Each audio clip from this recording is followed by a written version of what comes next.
Bismillahirrahmanirrahim. Assalamualaikum warahmatullahi wabarakatuh.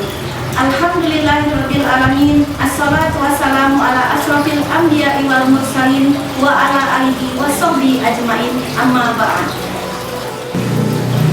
Sahabat ACR yang dirahmati oleh Allah Subhanahu wa taala. Tema yang ingin saya sampaikan saat ini adalah mengapa kita harus memaafkan atau apakah keutamaan dari memaafkan itu. Ramadan sudah di penghujung. Selama sebulan penuh kita meminta maaf dan memohonkan ampunan kepada Allah Subhanahu wa taala. Dan selanjutnya yang akan kita lakukan adalah saling memaafkan sesama manusia. Mungkin mudah bagi kita untuk memaafkan orang yang biasa bergaul dengan kita, tidak terlalu memiliki kesalahan kepada kita, tidak terlalu berhubungan dengan kita. Bahkan mungkin kita hanya memaafkan tetangga-tetangga sekitar rumah kita saja. Namun, jika kita pernah disakiti atau dizolimi oleh orang lain, apakah mungkin mudah bagi kita untuk memaafkannya?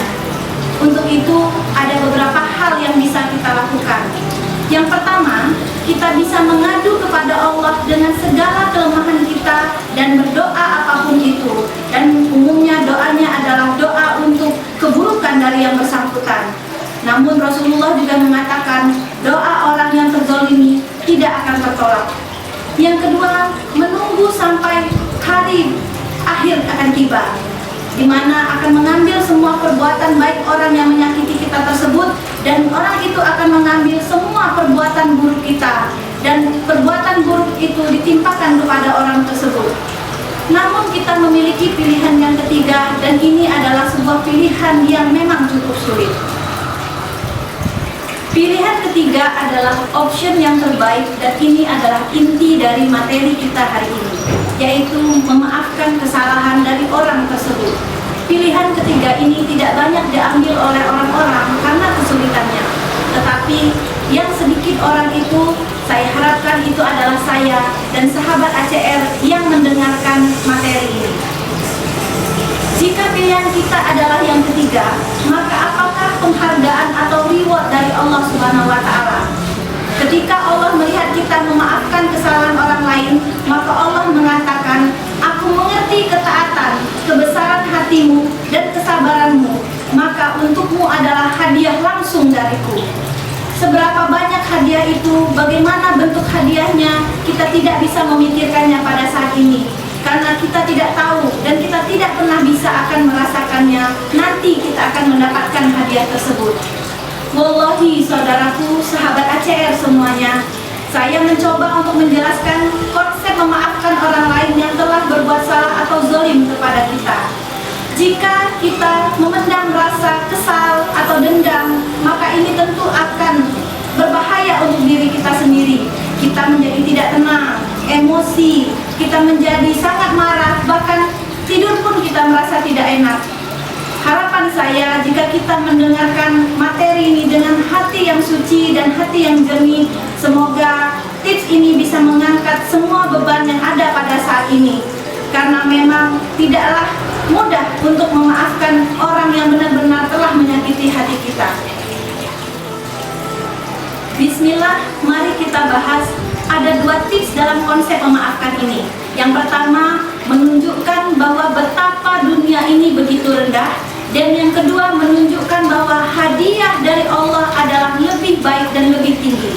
Mari kita lihat bagian yang pertama tentang rendahnya dunia ini. Rasulullah pernah melewati domba yang telah mati, dan salah satu telinga domba itu telah terpotong dan wajah domba itu telah hancur. Kemudian Rasulullah mengangkat domba tersebut dan bertanya kepada para sahabat, "Siapa yang mau membeli domba ini 80 dirham?" Para sahabat tentu keheranan dan kemudian melihat domba itu dengan perasaan jijik. Kemudian Rasulullah bertanya kembali, "Bagaimana jika aku berikan domba ini secara gratis?" Mereka kemudian bahkan mengatakan, "Jika domba ini hidup saja Rasul, kami tidak akan membelinya karena bentuknya yang buruk dan telinganya yang cacat terpotong-potong. Apalagi ini dombanya telah mati."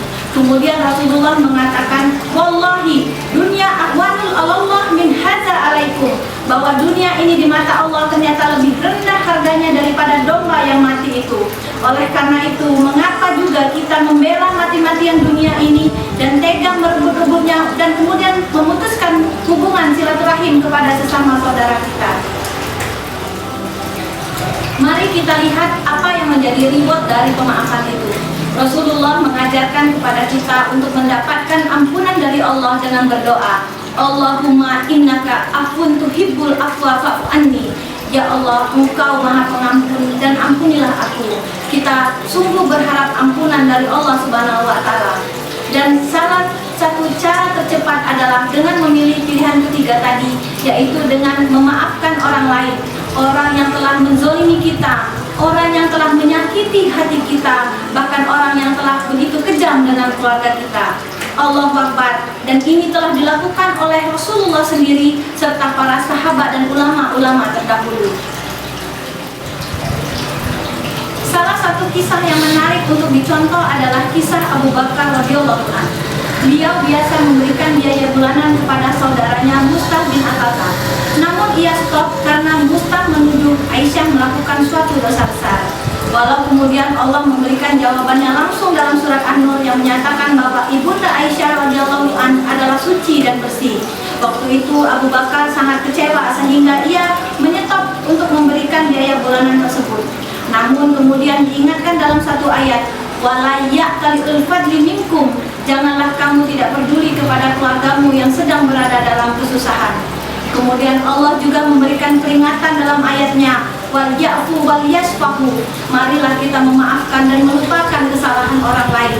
Berat pasti melakukan ini, namun bukankah kita ingin Allah memaafkan dan memberikan ampunan kepada kita? Maka lakukanlah hal yang sama. Seketika Abu Bakar mengatakan, wallahi aku mencintai Allah dan aku ingin memohon ampunan kepadanya, maka aku memaafkan saudaraku. Kemudian ia kembali memberikan santunan biaya bulanan kepada saudaranya tersebut. Hal yang sama juga dalam kisah Imam Ahmad bin Hanbal yang mendapatkan penyiksaan luar biasa, bahkan sampai kulit-kulit punggungnya terkelupas. Kemudian ia mengatakan ia memaafkan semua yang melakukan kekejaman kepadanya. Sampai anak-anaknya Soleh bin Imam Ahmad bin Hanbal mengatakan, mengapa harus memaafkan dan bagaimana memaafkan orang yang telah meninggal dunia? Imam Ahmad bin Hanbal mengatakan, aku memaafkan semuanya tidak terkecuali. Aku tidak ingin di hadapan Allah ada orang lain yang disiksa oleh karena aku. Masya Allah, mulianya Abu Bakar dan juga Imam Ahmad bin Hanbal ini tentu dikarenakan pemahamannya kepada agama yang sempurna ini dan mencontoh manusia sempurna juga.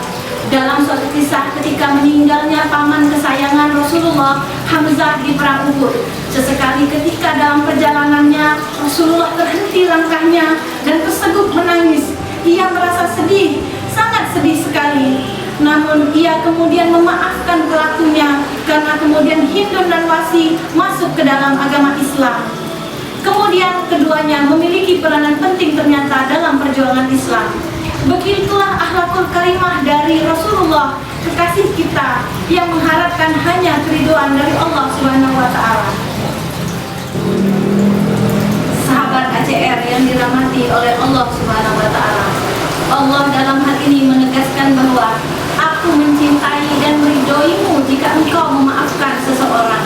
Dan jika Allah telah mencintai kita, maka apalagi yang lebih penting bagi kita di dunia ini melainkan cinta dari Allah tersebut. Kemudian jika ada orang yang menzalimi kita, kemudian kita memaafkannya, maka Allah mengatakan bahwa ia mencintai muslim tersebut. Ia adalah muslim yang muhsinin. Muhsinin artinya orang yang selalu berbuat kebaikan. Mari kita lihat kembali kepada Rasulullah. Ketika ada wanita Yahudi yang ingin membunuhnya dengan membawakan roti beracun untuknya, para sahabat sudah berteriak dan marah. Haruskah kami membunuhnya, ya Rasulullah? Kemudian Rasulullah mengatakan, tidak, biarkan. Rasulullah memaafkannya. Namun Rasulullah juga kemudian di sisi yang lain, ketika beliau dilempari oleh orang di kota Taif dengan batu sampai giginya rontok, mukanya berdarah-darah, kemudian beliau menyeka darah yang mengalir deras di keningnya. Malaikat Jibril sangat marah dan ingin membalikkan gunung tersebut sehingga masyarakat itu hancur. Rasul kita, manusia yang agung itu, dengan rendah hati mengatakan, tidak, aku tidak mau hal itu terjadi. Aku memaafkan mereka. Mereka lakukan itu karena mereka tidak mengerti apa yang mereka lakukan. menjadi saudaraku. Apalagi yang kita inginkan jika Allah sudah menjamin keridhaan dan kasih sayangnya, jika kita memaafkan kesalahan orang lain yang telah jahat atau zalim kepada kita. Terlebih lagi, kita semua ketika di hadapan Allah, mereka akan menunduk dan tidak ada yang bisa bangun, kecuali Allah akan mengatakan, berdirilah hai orang-orang yang tidak membuat orang lain dihukum karenanya, dan orang-orang yang memaafkan semua kesalahan orang lain. Rasulullah dan para sahabat lebih mengejar ridhonya Allah daripada ridhonya dunia yang fana ini. Dengan memaafkan, insya Allah kita meraih cintanya Allah. Sangat mudah bagi Allah dengan cintanya memberikan rasa nyaman dan nikmat tiada kesusahan dalam hati kita, karena tiada dendam, melainkan hanya keinginan terhadap ridho dari Allah Subhanahu wa Ta'ala.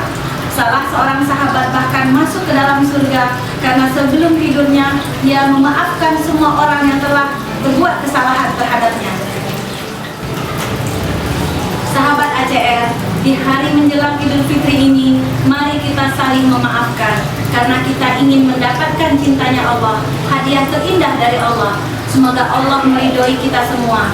Saya ingin mengajak sahabat semuanya, mari kita kejar janji Allah ini, maafkan semua yang menyakiti kita, dan insya Allah Allah akan mencintai kita.